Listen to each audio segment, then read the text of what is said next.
Madam OTP. हाँ OTP. चेतना, कबीर तुम यहाँ पे क्या कर रही हो? और तुम्हारा मंगलसूत्र कहाँ है? और ये कैसी ड्रेस पहन रखी है तुमने? वो सॉरी बेबी, मैं थोड़ा लेट हो गया और आज तो कमाल की ड्रेस पहनी हुई हो। अरे झकास लग रही हो। ड्राइवर भैया गाड़ी ले चलो। Okay sir. Ma'am OTP. 1120। चलो ड्राइवर। Okay sir. जानती हो बेबी, आज तुम्हारे लिए ऐसा सरप्राइज रखा हूँ, एक बार देख लोगी ना तुम्हारी खुशी का ठिकाना नहीं रहेगा। हाँ, मजा आ जाएगा तुम्हें देख के। वैसे सर एक बात पूछूं? हाँ हाँ पूछ लो भाई, क्या बात है?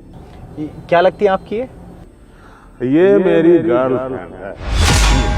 वैसे मैं शादीशुदा हूँ, बीवी बच्चे वाला हूँ, लेकिन इस उम्र में भी देखो इतनी ब्यूटीफुल लड़की खुशी खुशी मेरी बाहों में आ रही है। वो तो तुमने सुना ही होगा ना बीवी ना बच्चा, ना बाप बड़ा ना भैया। The whole thing is that भैया, सबसे बड़ा रुपया। और पैसे की पावर तो तुम जानते ही हो। सही कह रहे हैं आप। वैसे सर कितना टाइम हो गया होगा आपको साथ में? वैसे सही से तो याद नहीं है, लेकिन बेबी मुझे लगता है कि 6 महीने से तो है हम लोगों का रिलेशन, है ना? 6 महीने हो गए भैया। जानती हो बेबी, आज मैंने 5 स्टार होटल में तुम्हारे लिए, सिर्फ तुम्हारे लिए एक स्वीट रूम बुक किया और आज मैं तुझे ऑफिशियल प्रपोज भी करने वाला हूँ। और इस बात की घोषणा मैं ऑफिस में भी कर दूंगा कि ये तुम्हारी भैया नई मालकिन है। हाँ, इनसे जरा संभाल के बात करे, तुम्हें इज्जत दे, ठीक है? अच्छा लगा ना तुम्हें? और रही बात तुम्हारे पति की, अरे उसका टेंशन मत लो, मैं वकील से बात कर लिया हूँ और तुम्हारे पति का डाइवोर्स करवा दूंगा। उसके बाद तो हम लोग बेफिक्र मिला करेंगे। अरे बोलती क्यों नहीं है तुम, इतना शांत क्यों? क्या हुआ? ये सारी बातें ये ड्राइवर के सामने करने की क्या जरूरत है? शांत रहो ना थोड़ी देर, मत बोलो ये सब। अरे आप कर सकते हो बात, इट्स ओके। वैसे भी अगर प्यार किया है तो खुल्लम खुल्ला होना चाहिए ना, तो आप कर सकते हो बात। सर ये जो आपकी गर्लफ्रेंड है, ये अपने पति को तलाक देने वाली है क्या?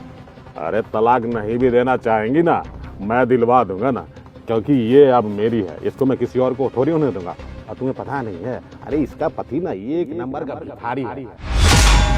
भिखारी के झोली में ऐसी अनमोल नगीना आ गई, उस भिखारी को तो इसकी कदर ही नहीं है। अरे असली नगीना की परख मुझे है। हाँ, इसे तो मैं अपनी पलकों पे बैठा के रखूंगा, अपनी रानी की तरह। अरे महारानी बनाऊंगा इसे मैं। हाँ, मैंने बोला ना ड्राइवर से ज्यादा बात करने की जरूरत नहीं है, और तुम अपना काम करो, गाड़ी चलाने पे ध्यान दो तुम। ओ भैया, तुम्हें लगता है कि हमारी प्रेम भरी बातें सुनने में अच्छी लगती है, इसलिए तुम ड्राइविंग सही से नहीं कर रहे हो और मेरी बातों पे ध्यान दे रहे हो। चुपचाप गाड़ी चलाओ, समझे? आप दोबारा टोकना मत, मैं जरा बिजी हूँ। Okay sorry sir. वैसे सर आपको नहीं लगता कि आप गलत कर रहे हो? क्योंकि आप भी शादीशुदा हो, ये मैडम भी शादीशुदा है, आप अपनी बीवी को धोखा दे रहे हो, ये अपने पति को धोखा दे रही है, तो ये कितना गलत है? ओए, तू अपने काम पे ध्यान रख, समझा? और हम लोग क्या बात कर रहे हैं इस पे ध्यान देना बंद कर। तुझे लास्ट वार्निंग दे रहा हूँ, समझा? अगर अब दोबारा तू हमारे बीच में इंटरप्ट किया ना तो तेरी कंप्लेन कर दूंगा कंपनी से। अब बेबी मैं क्या कह रही थी, हम ये ना कैब भी कैंसिल कर देते हैं, हम दूसरी कैब कर लेते हैं। अरे बेबी आ तो गया ये 5 स्टार होटल, अब कहाँ इतनी दूर के लिए मैं दूसरी कैब करूँ? थोड़ी देर धीरज रख लो ना, उसके बाद तो मस्ती मस्ती। ड्राइवर भैया लेफ्ट ले लो, रोक दें यहीं पे। ओ ड्राइवर, होटल तो पीछे निकल गया, तुम आगे लेके कहाँ जा रहे हो? बताता हूँ कहाँ चला रहा हूँ। क्या हो गया इसको? गाड़ी से नीचे आओ जरा। तेरी इतनी हिम्मत, तू मुझसे बदतमीजी करेगा? गाड़ी से बाहर है, चला।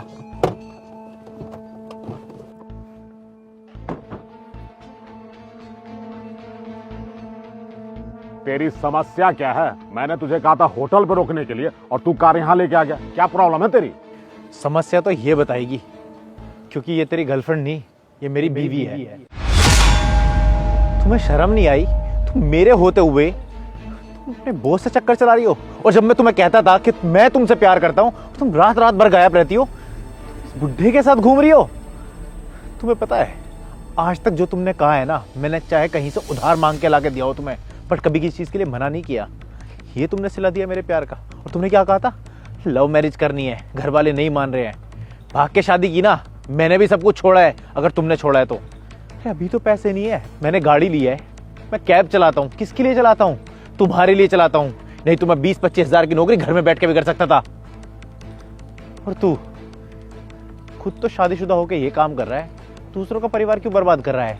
पैसे के रोब का एहसास उस दिन तुझे होगा जिस दिन तेरी बेटी ना कुछ ऐसा काम करेगी कि तू सर उठाने लायक नहीं रहेगा, समझा तू? अरे भैया, तो इसमें मेरी क्या समस्या है? एक बात बताओ, तुम अपनी बीवी को तो संभाल नहीं पाते, तुम उसकी जरूरत तो पूरा नहीं कर पाते। अगर वो अपनी जरूरत के लिए मेरे पास आती है तो क्या मैं ऐसी हसीन गुड़िया को ऐसे ही जाने दूं? हाँ? सही कह रहे हो सर आप, मेरी गलती है। जब अपना ही सिक्का खोटा हो तो दूसरों को ब्लेम करने का कोई फ़ायदा नहीं है। मैं आज बहुत खुश हूँ। मैं बहुत दिन से ना ओवर थिंकिंग कर रहा था कि मैं इसे इतना प्यार करता हूँ, इसका इतना साथ देता हूँ। कबीर, आई एम सॉरी, मुझे पता है मैंने बहुत बड़ी गलती करी है, प्लीज़ मुझे माफ़ कर दो। अरे ये तो अच्छी बात है ना कि हमारे चक्कर के बारे में तुम्हारे पति को पता चल गया। अरे ऐसे भी डाइवोर्स होने ही वाला था, जल्दी डाइवोर्स करवा देता हूँ और फिर हम दोनों फिर ऐश करेंगे जिंदगी में। सर प्लीज़ आप यहाँ से जाइए, मेरी लाइफ पहले ही बहुत बर्बाद हो चुकी है और मुझे मेरे पति को डाइवोर्स नहीं देना है। तुम इसके लिए मुझे छोड़ रही हो? मुझे? वेरी गुड, तो कान खोल के सुन लो, कल से तुम्हें ऑफिस आने की जरूरत नहीं है। You are fire, okay? कभी आई एम रियली सॉरी, मुझे पता है मैंने जो ये गलती करी है माफ़ करने के लायक नहीं है। मैंने तो ट्रस्ट किया था और तुमने वो ट्रस्ट ख़त्म ही कर दिया यार। वैसे मुझे आज एक बात का एहसास हो गया है कि प्यार चाहे कितना भी गहरा क्यों ना हो, पैसे से ज़्यादा कभी नहीं हो सकता। Thank you so much. और हाँ, मैं डाइवोर्स के पेपर भेज दूंगा। कबीर मेरी एक बार बात सुनो। कबीर